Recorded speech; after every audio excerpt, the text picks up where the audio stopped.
Bien, bonsoir à tous. Je vous remercie d'être présents pour cette conférence. Dans le cadre de cette exposition qui est présentée ici à l'espace Cosmopolis et qui s'intéresse à Haïti. Alors, comme vous le lisez, je suis historien, maître de conférence à l'université de Nantes et membre d'un centre de recherche qui est le Centre de recherche en histoire internationale et atlantique de l'université de Nantes.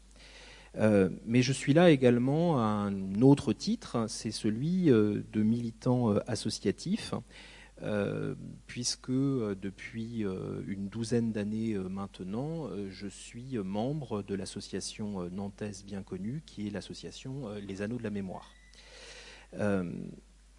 Bon, je vais pas m'étendre trop longtemps sur cette association, mais je voudrais passer à ma diapo 2 en fait, mais j'y arrive pas.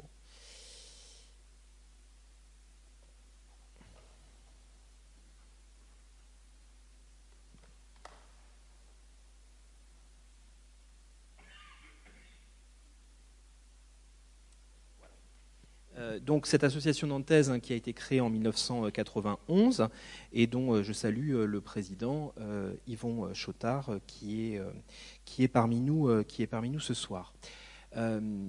Association dont les activités sont multiples.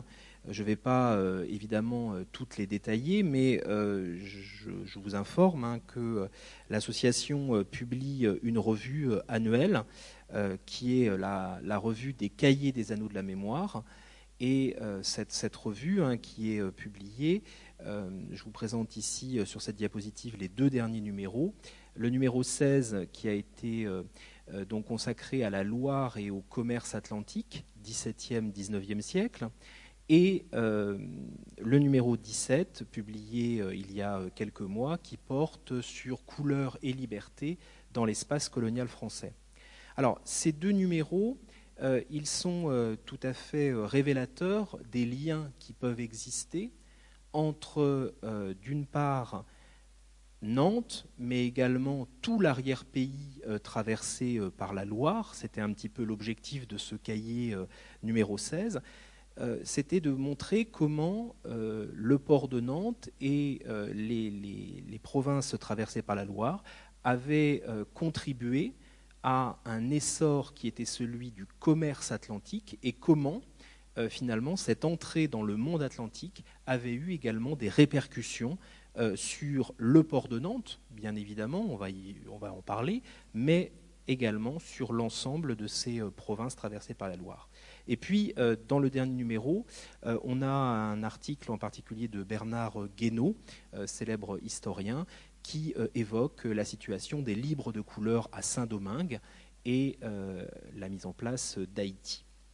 Alors, en dehors de cette activité de publication, les Anneaux de la Mémoire soutiennent également de nombreuses actions, notamment des actions en lien avec des expositions. C'était la raison d'être initiale de cette association. Et plusieurs expositions ont été soutenues avec Haïti. Et je vous en présente un exemple.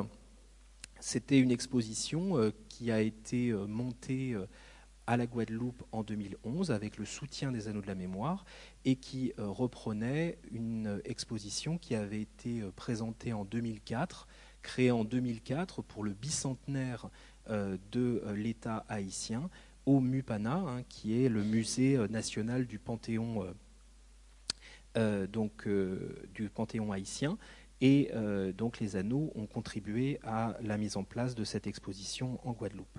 Enfin, un dernier mot pour vous signaler qu'un des programmes encore en cours du côté de l'association Les Anneaux de la Mémoire, programme qui s'intitule Mémoire libérée, ce programme réunit des acteurs de différents pays, nantais, français bien entendu, mais également africains à travers le Sénégal et le Cameroun, et que parmi les acteurs caribéens, donc il y a Antigua et Barbuda, et également, bien entendu, Haïti, avec qui les Anneaux ont une longue expérience de collaboration.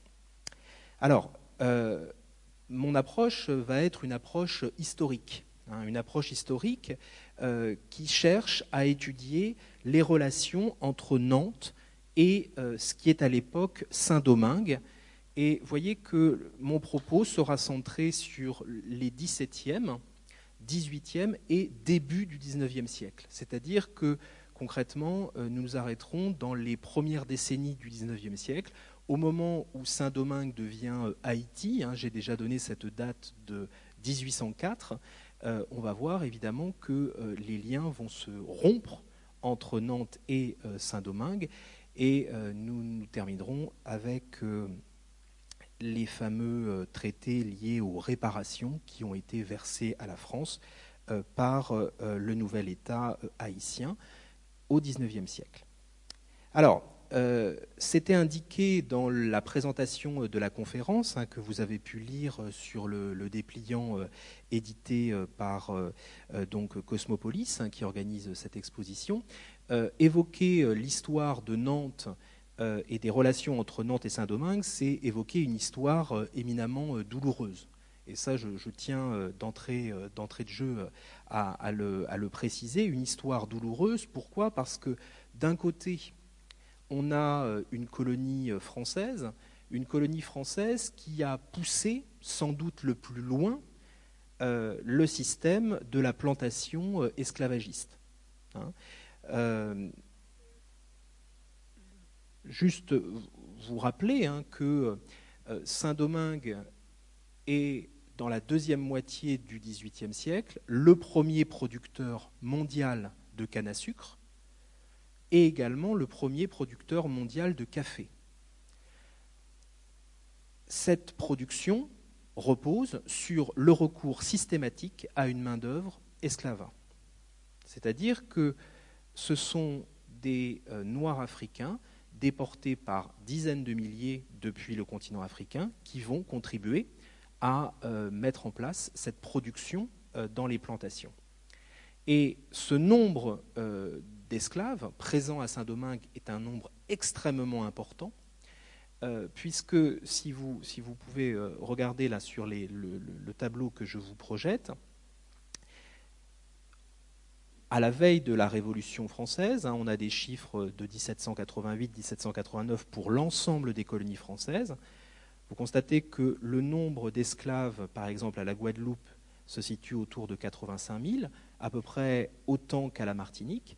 Mais vous voyez que du côté de Saint-Domingue, on se situe à une évaluation qui oscille, en fonction des auteurs, entre 450 000 à 600 000 esclaves. Donc une île véritablement où la population servile est très importante, et je vous le disais, une île dans laquelle le système de plantation esclavagiste a été poussé à son paroxysme. Donc ça, voilà, d'un côté, Saint-Domingue. De l'autre, Nantes, qui, vous le savez, là aussi, est le premier port d'armement de traite à l'échelle du Royaume de France. C'est-à-dire que Nantes est la capitale incontestée de la traite des Noirs à cette époque où le commerce est un commerce légal. Vous savez peut-être aussi qu'à partir du moment où le commerce devient illégal, les Nantais poursuivent, d'aucuns diraient s'entêtent dans ce funeste trafic, et Nantes est également la capitale de la traite illégale. Bon, cela est relativement bien connu. J'attire votre attention sur cette carte que j'ai extraite d'un atlas, qui est l'atlas dirigé par Marcel Dorigny et Bernard Guénaud et publié aux éditions Autrement. Cet atlas montre les principaux ports négriers européens, c'est-à-dire d'armement de traite à l'échelle donc de l'Europe continentale. Et vous constatez que le port de Nantes, à partir de données qui proviennent de la base de données élaborée par des chercheurs anglo-saxons sous la direction d'un chercheur états-unien qui s'appelle donc David Eltis, le nombre d'expéditions de traite connues à ce jour, période légale et illégale confondues, on est un peu en deçà de 1800 expéditions de traite. Ces 1800 expéditions ont conduit à la déportation d'environ 550 000 hommes, femmes, enfants depuis le continent africain. Alors, d'un côté, la principale colonie esclavagiste, de l'autre, le principal port de traite à l'échelle du Royaume de France. Il s'agit bien évidemment d'une histoire difficile, une histoire douloureuse, mais qu'il faut, je crois, regarder de manière, je dirais, factuelle, et regarder ce passé en face et ne pas le camoufler sous le tapis. Ensuite, bien rappeler aussi, mais ce sera peut-être un troisième aspect de cette petite introduction, rappeler aussi que le cadre du système colonial dans lequel Saint-Domingue évolue. On est à une époque où le principe des colonies, c'est d'être en lien étroit avec la métropole. C'est-à-dire que les planteurs des colonies françaises doivent théoriquement commercer exclusivement avec la métropole. Exclusivement avec la métropole. Ça veut dire que leurs productions doivent être envoyées vers la France métropolitaine et que les planteurs ne doivent en théorie acheter des esclaves qu'aux navires français. Dans les faits, la fraude est importante, et des travaux récents ont bien montré, je pense en particulier à la thèse de Manuel Coveau, comment l'interlope, c'est-à-dire la fraude, était développée, en particulier à la fin du XVIIIe siècle avec les États-Unis naissants, mais en l'occurrence, on est bien dans un rapport de métropole à colonie, lorsqu'on évoque les relations entre la France et Saint-Domingue avant, évidemment, l'indépendance en 1804. Alors, j'ai conçu l'exposé, après ces points préliminaires, j'ai conçu cet exposé autour de trois temps, de trois moments chronologiques. D'abord, s'intéresser au XVIIe siècle, qui est la période, finalement, de prise de possession par les Français. Et on verra quel a été le rôle des Nantais dans cette affaire, de la colonie de Saint-Domingue. Dans un deuxième temps, on évoquera le XVIIIe siècle, qui est celui de l'apogée de cette colonie et également de la traite des Noirs. Enfin, on verra que la Révolution noire, à partir des années 1790, puis surtout 1791, vient véritablement perturber et redistribuer les cartes et donc mettre un terme finalement à ce lien entre Nantes et donc la colonie de Saint-Domingue. Alors je vous le disais, dans une première partie, évoquer le port de Nantes et l'ouverture de la route antillaise au XVIIe siècle. Alors, bien entendu, dans le cadre de cette conférence, je ne vais pas pouvoir développer l'ensemble des aspects, mais je vais vous renvoyer, je l'espère, à des ouvrages, pour ceux qui sont plus intéressés, qui vous permettront d'approfondir les différents points. Sur l'ouverture de la route antillaise et le rôle, je dirais, des Français dans la colonisation de Saint-Domingue, je vous signale un ouvrage d'un auteur qui s'appelle Jacques Ducoing, qui a consacré donc un ouvrage publié aux éditions du Télégramme à un personnage sur lequel nous reviendrons, qui s'appelle Bertrand d'Augeron, et qui est en quelque sorte le fondateur de la colonie de Saint-Domingue, puisqu'il en a été le premier gouverneur dans la deuxième moitié du XVIIe siècle. Et puis, deuxième référence bibliographique que je vous signale, c'est le travail de thèse d'une historienne qui s'appelle Marion Tanguy, qui porte sur les relations entre Nantes et les îles de l'Amérique, sous le règne de Louis XIV, donc sous une partie du règne de Louis XIV, entre 1661 et 1697.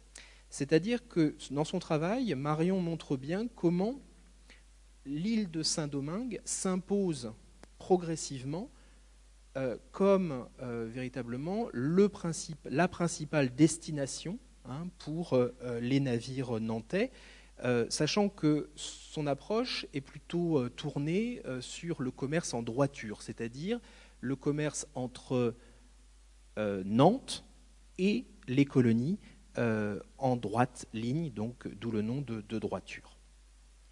Alors, cette prise de possession par les Français de Saint-Domingue, elle intervient dans le courant du XVIIe siècle, à un moment où les puissances que sont la France, que sont l'Angleterre, que sont les Provinces-Unies, cherchent à conquérir de nouvelles terres. La fin du XVe siècle et le XVIe siècle ont été marqués par la conquête de territoires par les monarchies ibériques. Dans une époque que l'on a longtemps qualifiée de grande découverte, mais aujourd'hui, les historiens, je dirais, reviennent sur ce terme de grande découverte, considérant qu'ils traduisent une lecture eurocentrée des choses. On parle des grandes découvertes européennes.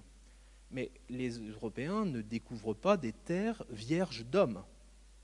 Des civilisations préexistent à l'arrivée des Européens.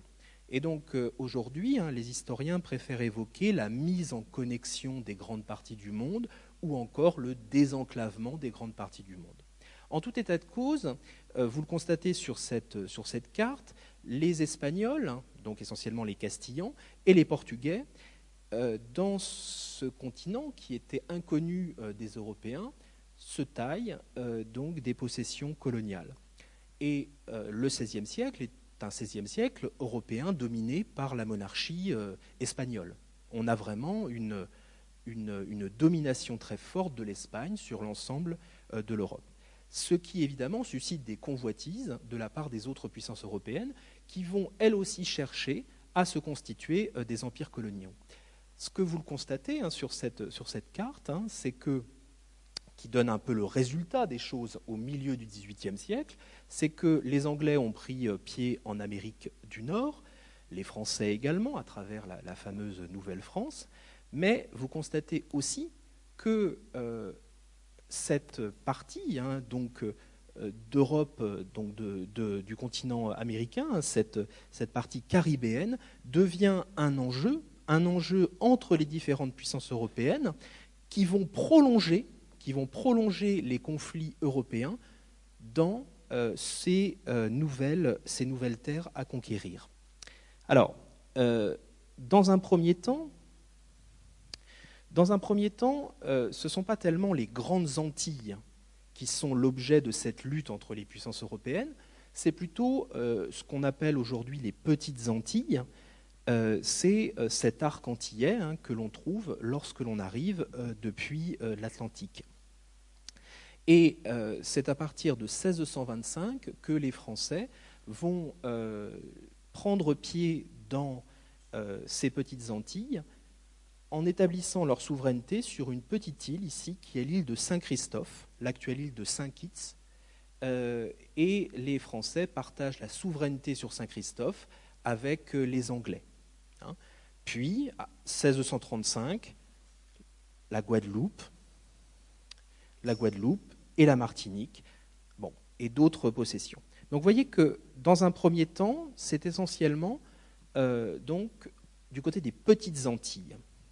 Il faut attendre véritablement la deuxième moitié du XVIIe siècle pour voir les Français participer à la colonisation de l'île de Saint-Domingue.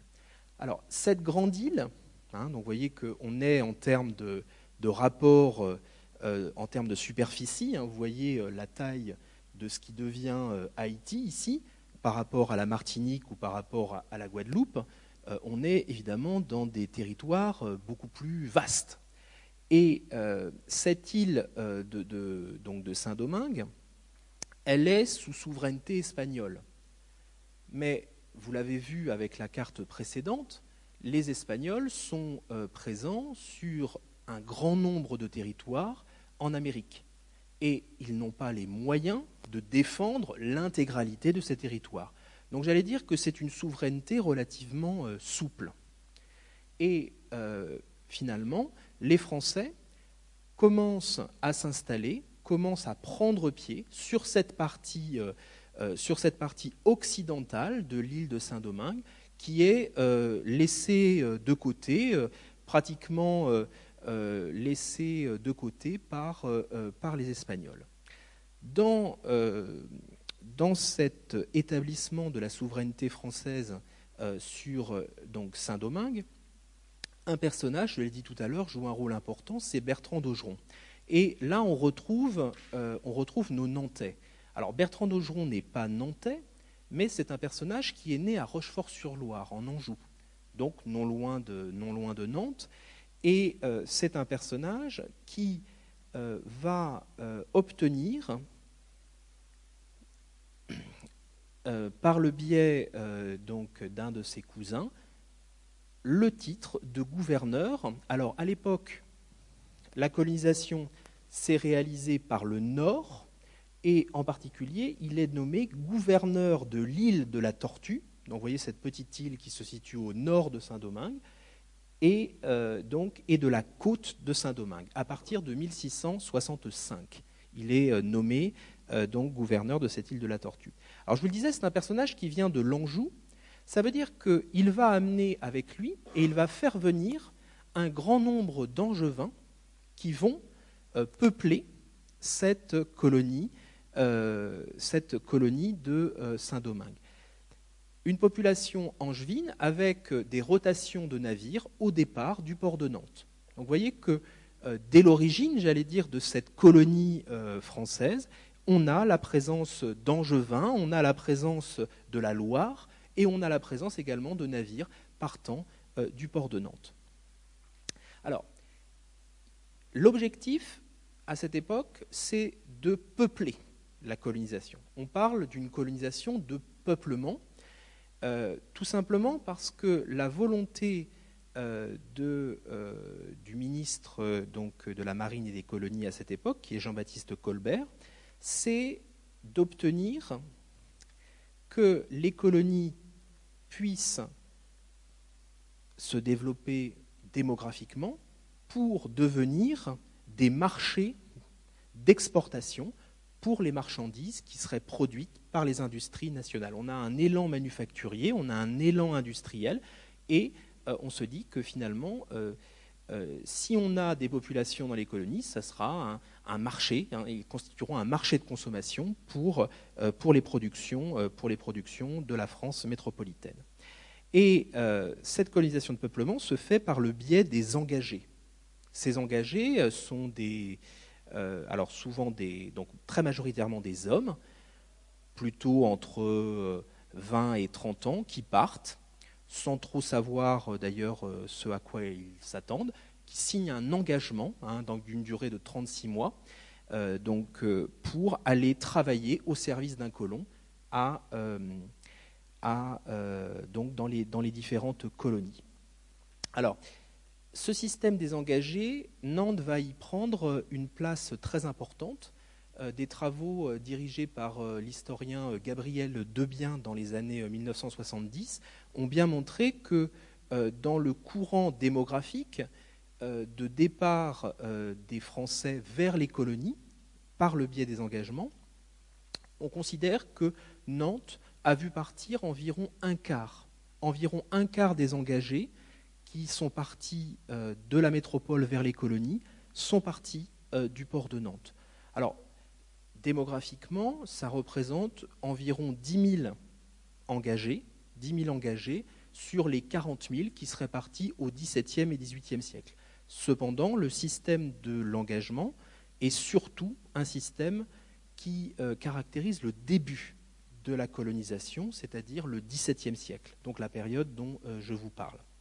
Alors, ces engagés, ils partent à un moment où la culture dominante dans les colonies est la culture du tabac, ou la culture du pétain, comme on disait à l'époque. Ça veut dire que c'est une culture qui exige une main-d'œuvre relativement peu importante et qui nécessite des terres relativement modestes. Hein, donc c'est bien cette culture qui domine et donc qui nécessite une main-d'œuvre relativement limitée. Alors, je vous le disais, ces engagés ne savent pas véritablement à quoi ils s'attendent. Ils partent donc de Nantes, ils partent également du Havre, de La Rochelle, hein, donc des principaux ports du royaume de cette époque, et ils s'exposent finalement à découvrir un climat tropical, des régions relativement insalubres, et la mortalité parmi ces engagés européens est considérable. Ce qui fait que rapidement le système des engagés ne remplit pas son office, c'est-à-dire que les planteurs, les colons, demandent une autre main-d'œuvre, et vous l'avez compris, on va passer rapidement à une sollicitation d'une main-d'œuvre noire qui sera déportée depuis le continent africain. Alors, l'autre élément qui pousse à demander une autre main-d'œuvre, c'est qu'on bascule d'une culture du tabac dominante à une autre culture qui est celle de la canne à sucre, qui là va nécessiter des terres plus grandes et qui va demander une très forte main-d'œuvre, notamment en période de roulaison, hein, de récolte et de roulaison. Et là, il faut une main-d'œuvre beaucoup plus importante que les engagés européens ne sont absolument pas en mesure de fournir.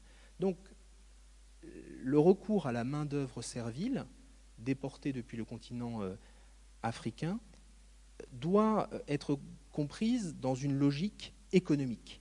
C'est bien pour augmenter la production et augmenter les terres agricoles cultivées en canne à sucre que l'on a recours à ces Noirs déportés depuis le continent africain. Passage donc du tabac à la culture de la canne à sucre. Alors, je vous le disais, et ça sera la conclusion de cette première partie, on passe d'une présence qui est une présence tolérée, finalement. À l'époque de Bertrand d'Augeron, on a une présence française relativement modeste. En 1697, un traité, qui est le traité de Ryswick, qui met fin à une très grande guerre européenne, qui est la guerre de 9 ans, ce que les Anglais appellent la guerre de 9 ans, ce qui est la guerre de la Ligue d'Augsbourg pour les Français. Et cette guerre a vu, je dirais, le déploiement de moyens humains tout à fait considérables. C'est une guerre qui a également eu comme théâtre le théâtre européen, mais également les colonies. Et à la sortie de cette guerre, en 1697, les Espagnols reconnaissent la souveraineté française sur la partie occidentale de l'île de Saint-Domingue. Donc là, on a véritablement une colonie qui se développe. Mais si l'on regarde l'essor des armements antillais, par exemple du port de Nantes, étudié par Marion Tanguy, on voit bien qu'à partir des années 1680, c'est véritablement Saint-Domingue qui domine dans les destinations des navires. De la même manière, on voit bien aussi que du côté des engagés, les engagés qui signent leur engagement à la fin du XVIIe siècle sont là aussi destinés à aller vers Saint-Domingue. Donc avant même, si vous voulez, la reconnaissance officielle de la souveraineté française sur cette partie de Saint-Domingue, on a bien un essor, un élan économique qui se fait à partir des années 1680. Alors, deuxième grande partie, je reviendrai peut-être sur cette carte tout à l'heure. Alors, la deuxième grande partie, c'est les Nantais et Saint-Domingue, qui est considéré comme la perle des Antilles. C'est une expression que l'on trouve abondamment dans la documentation du XVIIIe siècle. Alors, c'est la période d'apogée de la colonie de Saint-Domingue, de la colonie esclavagiste de Saint-Domingue. Comme je l'ai fait pour la première partie, je vous indique 3 références, cette fois-ci documentaires. D'abord, une thèse donc, qui est la thèse de Natacha Bonnet-Guilbault. Cette thèse porte sur 4 familles donc, du XVIIIe siècle, qui sont des familles qui possèdent à la fois des plantations aux îles et, en l'espèce, à Saint-Domingue, et des seigneuries dans l'ouest de la France. Et elle s'est intéressée à 4 familles, je vous donne les noms. Il s'agit des Galbaud du Fort, des Le Chauve de Kerguenec, des Pays de Latan et d'une autre famille qui s'appelle les Stapleton, qui est une famille bien connue à Nantes, de la noblesse irlandaise débarquée. Sont notamment eux qui possédaient les châteaux des Dervalières, aux portes à l'époque de Nantes. Le deuxième travail, c'est celui de Laure Pinault de Foix sur les grands négociants nantais de la dernière partie du XVIIIe siècle, Capital hérité, esprit d'entreprise. Elle s'est intéressée à 6 familles du négoce nantais qui constituent véritablement l'élite négociante de la place. Quelques noms comme Bouteiller, Drouin, Choran, Bertrand de Queuvre, qui sont véritablement, je dirais, le très haut du panier nantais à cette époque-là. Et Laure, dans sa thèse, a bien étudié le fait que ces grands négociants sont des négociants qui possèdent eux aussi des plantations esclavagistes, en particulier à Saint-Domingue. Alors, soit qu'ils les aient achetées volontairement, c'est une possibilité, soit que ces négociants soient devenus propriétaires des plantations par l'endettement des colons. Vous savez que c'est un des grands débats historiographiques qui existe sur ces questions, c'était de savoir si la colonisation et le système d'économie de plantation étaient un système rentable. En l'occurrence, elle a bien montré que ces grands négociants, ils se retrouvaient à la tête de plantations, parfois malgré eux, mais à d'autres reprises, ils étaient tout à fait consentants pour acquérir ce type de plantation. Un troisième ouvrage qui vient de sortir, donc je vous l'indique, c'est issu d'une thèse de doctorat qui a été soutenue aussi à l'université de Nantes sous la direction de Natacha Coquery. Et c'est un travail qui a été rédigé par Maude Villeray. Et Maude Villeray s'est intéressée à la consommation et au développement du raffinage sucrier en France au XVIIIe siècle. Et finalement, on a l'autre versant de cette économie de plantation, c'est la diffusion très importante du sucre en France et en Europe. Et elle a étudié la manière dont donc, le raffinage sucrier, elle montre bien comment, par exemple, la ville d'Orléans devient un des très grands centres du raffinage sucrier au XVIIIe siècle, et comment le goût sucré se développe donc de manière tout à fait importante au XVIIIe siècle. Donc vous pourrez aller regarder ces trois ouvrages si vous le souhaitez pour approfondir le propos que je vais vous tenir, qui sera forcément un propos très succinct. Alors, cet essor des plantations sucrières, il s'observe au XVIIIe siècle, alors par quelques chiffres. Quelques chiffres nous montrent bien le très fort développement que connaît Saint-Domingue au XVIIIe siècle. Si l'on se place en 1713, l'île compte 138 plantations sucrières. C'est véritablement la canne à sucre qui domine tout. c'est vraiment la première production coloniale. Vous voyez qu'à la fin du XVIIIe siècle, on est à 793 sucreries recensées en 1790. En même temps, je vous le disais, un premier producteur mondial de sucre, de canne, premier producteur mondial également de café. On a plus de 3000 caféteries, c'est-à-dire 3000 plantations où l'on cultive du café. On a également près de 800 cotonneries et plus de 3000 indigoteries, donc l'indigo étant une plante tinctoriale. Très fort développement de la production qui repose, et je reviens sur le premier tableau que je vous avais montré, sur un recours toujours plus important à la main-d'œuvre servile. On est à une époque où il n'y a pas de progrès technique important au XVIIIe siècle, donc si on veut produire plus, il faut davantage de main-d'œuvre, davantage de terres à cultiver, et Saint-Domingue offre ce que ne pouvait pas proposer la Martinique ou la Guadeloupe, c'est-à-dire des territoires importants à défricher. Et l'île de Saint-Domingue est par exemple 2 fois plus grande que la Jamaïque anglaise. Du coup, on a évidemment des possibilités de mettre en place des plantations.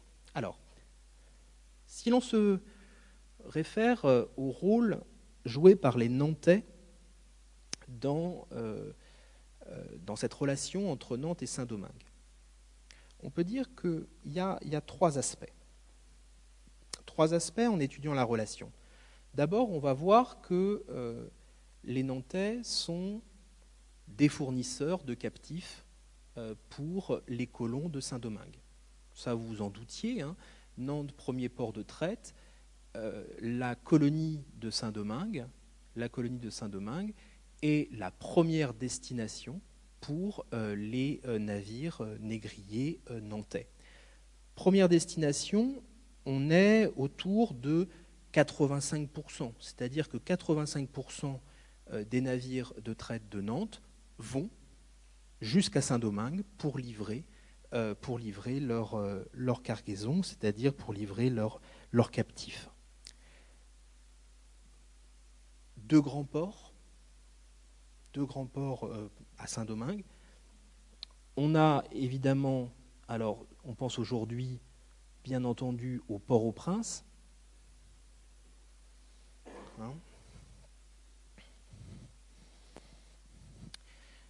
Donc on pense bien entendu au Port-au-Prince, mais à l'époque, le principal port de l'île de Saint-Domingue, c'est au nord, le Cap Français, le Cap François, qui se situe donc ici. Le Cap François qui est le principal port de l'île de Saint-Domingue, qui ouvre sur la plaine du Nord, qui est la plaine la plus riche, plaine sucrière, la plus riche, la plus précocement mise en valeur dès la fin du XVIIe siècle. Alors, cette domination de Saint-Domingue dans les destinations des navires de traite de Nantes intervient véritablement à partir des années 1730. Sur ce graphique, vous voyez qu'au début du XVIIIe siècle, il y a une forme de lutte entre la Martinique et Saint-Domingue sur les destinations des navires de traite. On voit simplement qu'à partir des années 1730, clairement, l'essor de Saint-Domingue est tel, les besoins des planteurs de Saint-Domingue sont tels que véritablement il n'y a plus d'autres destinations importantes pour les négriers nantais que Saint-Domingue. Sachant que la tendance est à peu près la même dans les autres grands ports de traite, que ce soit La Rochelle, que ce soit Bordeaux ou encore Saint-Malo, c'est vraiment Saint-Domingue qui écrase tout. Mais les Nantais, de par l'importance de la traite qu'ils pratiquent, vont évidemment établir des relations privilégiées avec les colons de Saint-Domingue. Il faut savoir que pour que les colons s'acquittent d'une cargaison de captifs, il faut, en plus de ce que le navire de traite va ramener comme marchandises coloniales en France et en l'occurrence à Nantes, il faut que le négociant armateur français, nantais, arme en plus 1 ou 2 navires en droiture, hein, pour acheter pour récupérer en marchandises coloniales l'équivalent d'une cargaison de captifs. Donc ça, c'est la première possibilité, première contribution dans les relations entre Nantes et Saint-Domingue. La deuxième contribution, je l'ai un petit peu évoqué, c'est l'envoi de marchandises coloniales de Saint-Domingue à destination de Nantes. Et là, on peut dire que les Nantais reçoivent toujours plus de sucre de la part de la colonie de Saint-Domingue, avec une très forte croissance. Je ne vais pas vous abreuver de chiffres, mais par exemple, en 1715, le port de Nantes reçoit... Où est-ce que j'ai mis ça ? Bon sang. Alors voilà, donc on est à 15 millions de livres poids, donc je vais vous le donner en tonnes. Ça fait 7500 tonnes de sucre en 1714, et on est à 30 000 tonnes à la veille de la Révolution. Donc une croissance très importante de ce commerce sucrier, en sachant que de par l'importance des liens entre Nantes et Saint-Domingue, 90% de ce sucre provient de Saint-Domingue à la veille de la Révolution. Donc on a vraiment une très forte relation à ce moment-là entre les deux lieux. Troisième piste, pour examiner les relations entre Nantes et Saint-Domingue, c'est le départ de nombreux Nantais à destination de l'île de Saint-Domingue. Alors, dans des cadres très divers. Mais ce qu'il faut retenir, c'est que les négociants européens et français, nantais, entretiennent dans les colonies ce que l'on appelle des correspondants, c'est-à-dire des gens qui vont se charger de la commercialisation des cargaisons qui vont être adressées par les négociants armateurs nantais. Ces correspondants, généralement, ils appartiennent à la parentèle, à la famille des négociants armateurs. On est à une époque où le négoce est d'abord une affaire de famille. On a affaire à un négoce familial et la sûreté dans les affaires, c'est de confier la responsabilité d'être correspondant à un de ses parents, c'est-à-dire quelqu'un qui est de son sang. C'est un gage de sûreté. Donc on a de nombreux Nantais, on a de nombreux Ligériens qui partent vers Saint-Domingue dans l'objectif d'être correspondants d'un de leurs parents qui est un négociant d'un port métropolitain. Deuxième possibilité, on a également des gens qui partent vers Saint-Domingue avec l'idée d'y faire fortune. C'est le fameux Eldorado antillais que Jacques de Caona avait décrit il y a quelques années. C'est-à-dire qu'aller aux colonies, c'est un moyen d'espérer faire fortune. Donc on a des gens qui vont chercher une forme de promotion sociale en partant du côté des îles. Parmi eux, on a des aventuriers, on a aussi pas mal d'anciens capitaines de navires. D'anciens capitaines de navires qui pouvaient pratiquer la traite, qui ont pu pratiquer par exemple le commerce également en droiture, qui connaissent assez bien les îles et qui cherchent à s'y établir et à y faire fortune. Donc vous voyez qu'on a tout au long de ce XVIIIe siècle des relations très étroites entre Nantes et Saint-Domingue.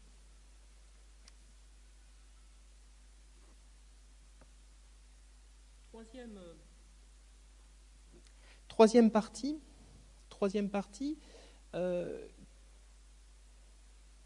qui examine la manière dont ce système colonial, fondé sur le recours à la main-d'œuvre servile, vacille et s'écroule à la fin du XVIIIe siècle sous la pression de la Révolution noire de Saint-Domingue qui devient en 1804 Haïti. On se situe donc à la fin du XVIIIe siècle et au début du XIXe siècle. Il faut revenir d'abord à des éléments démographiques. On a un très fort déséquilibre démographique dans la colonie de Saint-Domingue, comme dans beaucoup d'autres colonies d'ailleurs, entre d'un côté la population servile, de l'autre la population blanche, et la montée en puissance également d'une autre catégorie de population que l'on appelle les libres de couleur. Cette population de libres de couleur concerne des esclaves affranchis, concerne également des gens qui sont métis, c'est-à-dire qui sont nés d'une union, alors légale ou pas, reconnue ou pas, entre généralement un homme blanc et une femme noire. Hein, c'est l'immense majorité des situations. Ces libres de couleur, c'est-à-dire que la liberté, s'ils sont reconnus par exemple par leur père, ils sont libres. Bon. Et cette population des libres de couleur connaît, je dirais, un développement assez important et à la fin du XVIIIe siècle est presque aussi nombreuse que la population blanche. Du côté, si on examine la situation à Saint-Domingue, on peut dire que les revendications nées de la Révolution française, et notamment les revendications qu'on peut avoir en termes d'égalité civique entre les populations, ce sont d'abord les libres de couleur qui vont s'emparer de ces revendications. C'est-à-dire qu'ils vont chercher à obtenir une forme d'égalité avec les Blancs, dans un premier temps. Il ne s'agit pas, à ce moment-là, de libérer les masses serviles. Ce n'est pas tellement l'objectif, si vous voulez. Certains de ces libres de couleur sont des gens tout à fait établis socialement. Certains possèdent des plantations, possèdent eux-mêmes des esclaves. Donc, si vous voulez, on n'est pas dans une volonté de libérer et de faire que l'idéal révolutionnaire français se développe au sein des colonies. Alors, ces revendications, elles sont particulièrement mal reçues par les populations blanches, et en particulier par les populations que l'on appelle les petits blancs, c'est-à-dire des gens qui n'appartiennent pas à l'élite sociale, mais qui ont peur que ces libres de couleur les déclassent socialement. Et au XVIIIe siècle, en particulier à Saint-Domingue, naît ce que l'on appelle un processus que l'on appelle donc de discrimination envers ces populations noires qui doivent de toute façon, pour les Blancs, rester inférieurs. Et c'est ce qu'on appelle le préjugé de couleur. Ce préjugé de couleur se développe de manière très importante au XVIIIe siècle, et en particulier pour empêcher ces libres de couleur d'accéder à certaines responsabilités qu'ils revendiquent. Alors, c'est un nombre de vexations qui vont leur être imposées, on leur interdit certaines professions, etc.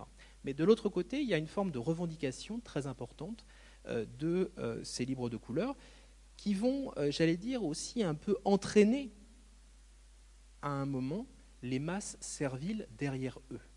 Hein. Deuxième élément de cette poudrière domingoise, c'est le début du conflit franco-anglais dans le cadre des guerres révolutionnaires. Dans le cadre des guerres révolutionnaires, la France se retrouve isolée, mais opposé surtout à la grande puissance montante de l'époque, qui est l'Angleterre. Et l'Angleterre domine outrageusement les mers et donc les colonies. Bon. Alors, dans cette affaire, quelle est la position des Nantais ? Utile de vous dire que ce n'est pas une position très progressiste. On considère que donner la citoyenneté aux libres de couleur, c'est un scandale. On n'a même pas besoin d'entendre parler. On a toute une correspondance entre les négociants nantais et les négociants de Saint-Domingue, qui montre bien que les Nantais sont véritablement à la remorque des opinions des planteurs de Saint-Domingue, qui d'ailleurs envoient une délégation à Paris. Donc on a au moment de la période révolutionnaire, on a tout un échange qui a lieu entre les députés de Saint-Domingue et les Nantais, en disant aux Nantais, vous allez suivre nos instructions, il faut nous soutenir, il faut soulever les autres ports français métropolitains, les Havrais, les Rochelais, les Bordelais, pour véritablement refuser de donner la citoyenneté aux libres de couleur. Donc là, on est dans les années 1790, début des années 1791, où on a là un moment où les Nantais montent au créneau à l'Assemblée pour empêcher que les libres de couleur puissent obtenir une égalité civique. Les événements se précipitent, je vous le disais, avec en août 1791 le soulèvement général des esclaves qui sont emmenés en partie par des libres de couleur, pour certains d'entre eux. C'est-à-dire que si l'on regarde quelqu'un comme Toussaint Louverture, qui est un des grands meneurs de ce soulèvement noir, on a affaire à un personnage qui a été affranchi, donc qui appartient justement à cette population des libres de couleur. Alors, partant de là, le soulèvement de Saint-Domingue est décrit dans les archives nantaises. On a de très nombreuses correspondances entre les planteurs, les gérants des plantations et les Nantais pour tenir informés, je dirais pratiquement au jour le jour, de l'évolution de cette insurrection. Alors, on peut dire que la situation devient véritablement intenable et de nombreux planteurs choisissent de quitter l'île de Saint-Domingue, de rentrer en France. Et ils vont décrire une situation absolument apocalyptique aux Nantais en rentrant au pays, où certains d'entre eux vont faire le choix de partir vers d'autres îles, non loin de là, voire vers les États-Unis. L'historien Éric Saugerat a bien montré comment une partie de ces populations, qui possédaient des plantations à Saint-Domingue, se sont réfugiés dans un premier temps du côté des États-Unis, en espérant pouvoir reprendre pied ensuite à Saint-Domingue. Certains font le choix de rester, mais dans des conditions évidemment extrêmement difficiles. Alors, je vous le disais, la guerre entre la France et l'Angleterre est un aspect déterminant à prendre en considération. Et le choix qui est fait par les deux représentants de la Convention qui sont envoyés, dont le fameux Santonax, c'est de prendre la décision de libérer les esclaves en leur demandant en contrepartie de se mobiliser pour faire face à l'ennemi anglais. Ce qui fait que la Convention française en 1794 abolit l'esclavage dans les colonies françaises, mais en ce qui concerne Saint-Domingue, elle ne fait que ratifier une situation de fait, puisque Santonax avait déjà libéré les esclaves quelques mois auparavant, mais contraint et forcé en quelque sorte par les circonstances. Alors, à partir de là, on peut dire que des personnes originaires de Nantes sont de moins en moins nombreuses dans cette colonie française qui, peu à peu, prend son autonomie jusqu'à devenir, en 1804, Haïti.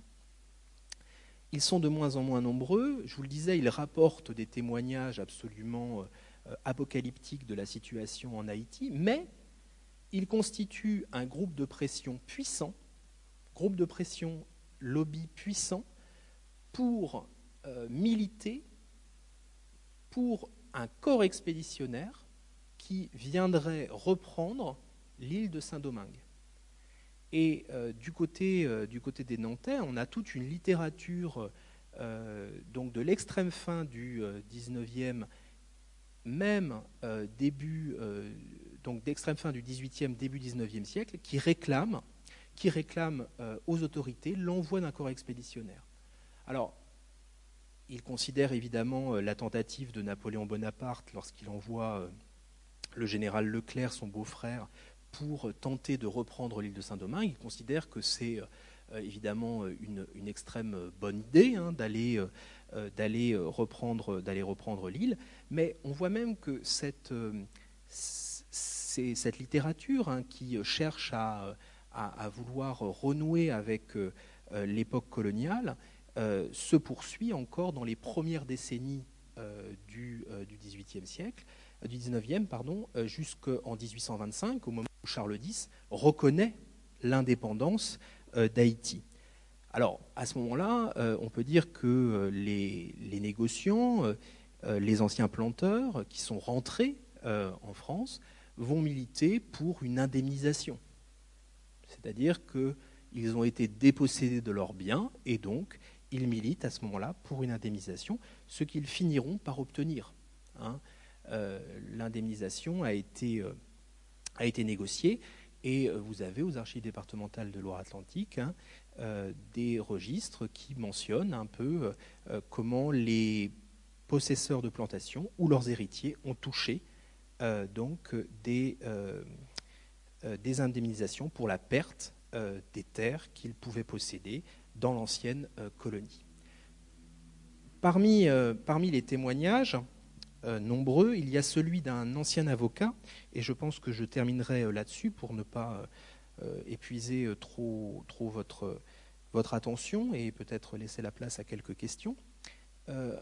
Un avocat nantais qui s'appelle Listré nous a laissé un témoignage donc sur cette époque. C'est un personnage qui a vécu au Cap-Français, qui a été avocat au Cap-Français et qui a laissé un ouvrage qui est conservé à la médiathèque de Nantes et qui décrit la révolution de Saint-Domingue. Il avait décrit aussi le système colonial. Il a lui-même participé à une expédition de traite des Noirs, vraisemblablement en 1777. Et il termine son ouvrage de manière très, très amère, et je souhaiterais pouvoir terminer cette intervention en le citant, si je retrouve l'extrait. Dans la quotidienne du 22 décembre 1815, j'ai vu que Louis XVIII avait aboli la traite des nègres, ce qui plaisait fort aux régents d'Angleterre, puisque par ce moyen, il n'y a plus de colonies. On prétend qu'on a fait entendre au roi que les colonies pouvaient se passer de nègres, ou au moins d'esclaves. C'est ainsi qu'on fait tout entendre aux Français. Les Anglais ont déjà machiné pour faire perdre nos colonies, et par suite notre commerce et notre marine. Ils font en sorte qu'on ne les recouvre pour n'avoir ni commerce ni marine, et qu'ils prépondèrent en Europe, et les Français sont assez simples de les croire, et le gouvernement assez plat pour donner dans ses pièges. Ah, tout est perdu en France, il n'y a plus qu'à la quitter. Alors, ce qui est intéressant dans ce témoignage, c'est qu'il donne, je dirais, un exemple de la mentalité de cette époque-là par rapport à l'abolition de la traite des Noirs qui est obtenue et imposée aux autres puissances européennes par les Anglais après la défaite napoléonienne et le Congrès de Vienne de 1815. ceci explique peut-être pourquoi les Nantais se sont si longtemps acharnés dans la pratique de la traite illégale, pratiquement jusque dans les années 1830, et donc bien après l'interdiction de ce crime contre l'humanité. Voilà, je vous remercie.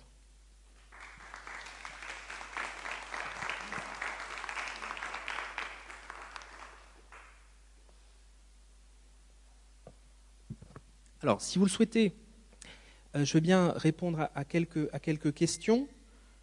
J'espère ne pas trop vous avoir assommé avec mon exposé.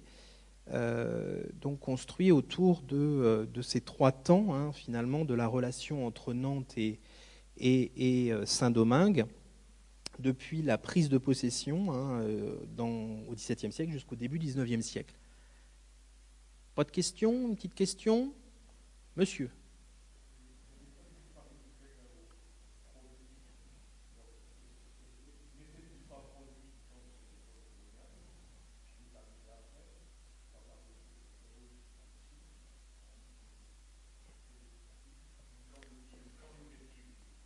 Alors, le cacao est produit, hein, et commence à être produit au XVIIIe siècle